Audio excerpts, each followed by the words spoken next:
Meron tayong isang product na iti-test or iti-try out ngayon mga sis sa ating client's hair at titingnan natin kung gaano ba to ka-effective. Ito ang iti-try out natin ngayon mga sis, ang keratin straightening treatment from Wires Hair Products. At ito naman yung ating client's hair na gagawin mga sis. Ito po ay virgin hair, although meron itong reband pero napakatagal na yung last reband nito at na-shampoo ko na rin ito yung hair niya. So, ganyan yung status niya mga sis. Buhaghag siya, makapal at maraming tangles at medyo may pagka-dry din. So, ipapaliwanag ko din sa inyo yung mga pros and cons ng ating product na iti-test ngayon mga sis. So, makinig kayo ng mabuti kasi kung gusto nyo rin i-try out ito, at least meron kayong idea. And disclaimer lang mga sis, hindi po ito sponsored video. So itatry lang natin itong product ng Wires, itong keratin straightening treatment nila.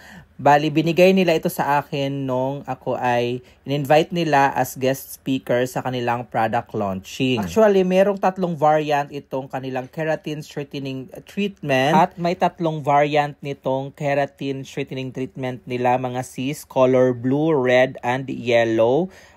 Nakadepende po yan sa status ng buhok accordingly sa kanilang variant. So, ang ating gagamitin nga variant ngayon is yung color red. Ito po ay for normal to resistant hair. Bali, ang application naman nito mga sis is dry application.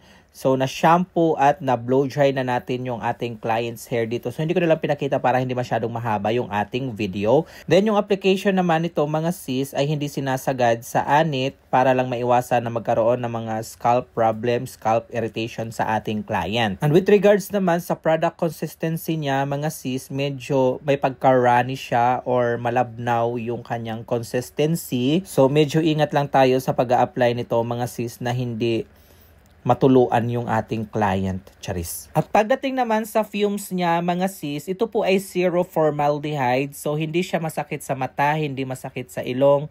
Pero meron siyang minimal fumes, pero hindi naman siya mabaho. At sa pag-apply naman natin dito, mga sis, make sure na well saturated or lahat ng parts is na-applyan. Pero make sure lang na 1/2 inch or 1 inch away from the scalp. Then after ng ating application dito mga sis, ibababad natin ito for about 1 hour up to 2 hours mga sis. Then after mababad ang ating treatment mga sis, i-rinse off natin ito. Then tatanggalin lang natin like 50 to 80% na mga excess na mga product. Afterwards, i-blow dry natin siya ng 100% dry. So, napatuyo na natin siya dito mga sis, no? Bali, hand dry lang yung ginawa ko dyan. Hindi na ako gumamit ng roller brush or paddle brush dahil napansin ko medyo mausok siya. Pero, good thing lang mga sis dahil hindi siya masakit sa mata at hindi rin siya masangsang sa ilong. And after natin siyang mapatuyo mga sis, nag-proceed na tayo sa thermal conditioning or sa pag-a-iron ng buhok ng ating client. Itong keratin straightening treatment ng Wires Hair Product, mga sis, it requires heat. So, gumamit ako dito ng 400 degree Fahrenheit since ang buhok nga ng ating client is medyo thick and resistant. At para ma-achieve natin ang 80 to 90% straightening effect, so kinakailangan natin ng multiple passes ng hair ironing. Meaning, kinakailangan natin siyang plansyahin ng plansyahin hanggang sa maunat siya at lumabas yung kintab.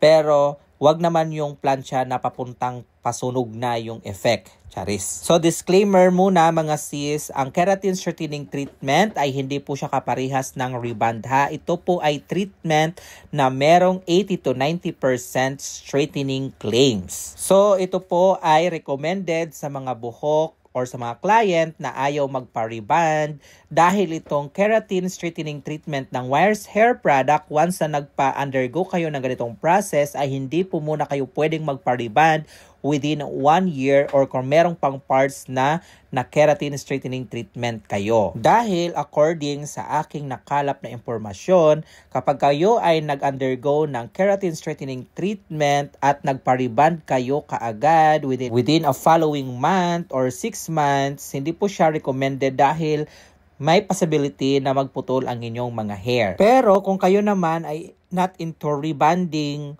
or gusto nyo lang ng bouncy effect or may straight effect ang inyong mga hair and this procedure or product is best for you. At para mas maklarify pa with this matter, pwede po kayong sumangguni sa FB page ng Wires Hair Product para pa sa karagdagang impormasyon. Alright mga sis, so tapos na tayo dito sa ating hair ironing process. Ito na yung naging result ng ating client's hair. At kung may mapapansin kayo sa end ng buhok ng ating client na medyo nag-iba yung kanyang appearance, yan po ang dating rebonded hair niya. And after natin dito mag-hair ironing process, ito po ay same day wash. So pwede natin ito banlawan right after para makita na rin natin yung pinaka-result niya. So, after natin mag-iron, pinahinga lang natin at least 10 minutes, saka naman natin siya binanlawan. So, after natin dito magbanlaw, shampoohin natin ito at maglalagay na rin tayo ng hair mask treatment. After natin ma-rinse off mga sis, so direct na tayo ngayon or proceed na tayo sa pagpapatuyo ng buhok ng ating model at gagamit lang ako dito ng medium heat ng ating blow dry para makita na din natin yung pinaka-result nitong ginamit natin na keratin straightening treatment at i-hand dry lang po natin. Hindi natin siya babanatin ng any brushes para makita natin kung na-achieve ba natin yung kanilang claims na 80 to 90% straightening effect. Fast forward ko na lang din yung parts ng pagbo-blow dry mga sis dahil medyo mahaba ito. Pero hindi ko ikakat yung video para makita nyo talaga kung ano yung nangyari ng kanyang hair after natin siyang ma-rinse off. And by the way lang no mga sis, disclaimer lang ulit, ginawa ko ang video na to just to try this product kasi marami akong nababasang good feedback nito sa kanilang Facebook page at sa mga ibang nakagamit na nito. At marami din kasi nagre-request na gawan ko daw ng review or video with regards with this product na keratin straightening treatment. At hindi ko ginawa ang video na ito para hikayatin kayo na bumili ng kanilang product. Pero nasa sa inyo na rin po yun kung gusto nyo ring itry ang kanilang product. Ika nga, walang masamang mag-try out or sumubok ng ibang product, mag-explore ng ibang product at magdagdag ng ibang services sa inyong mga salon. At ito na nga yung naging result after kong mapatuyo yung buhok ng ating model mga sis at hindi na rin ako magsasabi ng kung ano-ano pa. Kung gusto nyo ring i-try or ma-experience sa inyo, go try it and see for yourself. And hanggang dito lang po ang video ito. Thank you for watching and don't forget to like, share, and follow our page Chading for more hair transformation. And this is Chading saying have a great hair day always mga sisilab until our next video. Bye!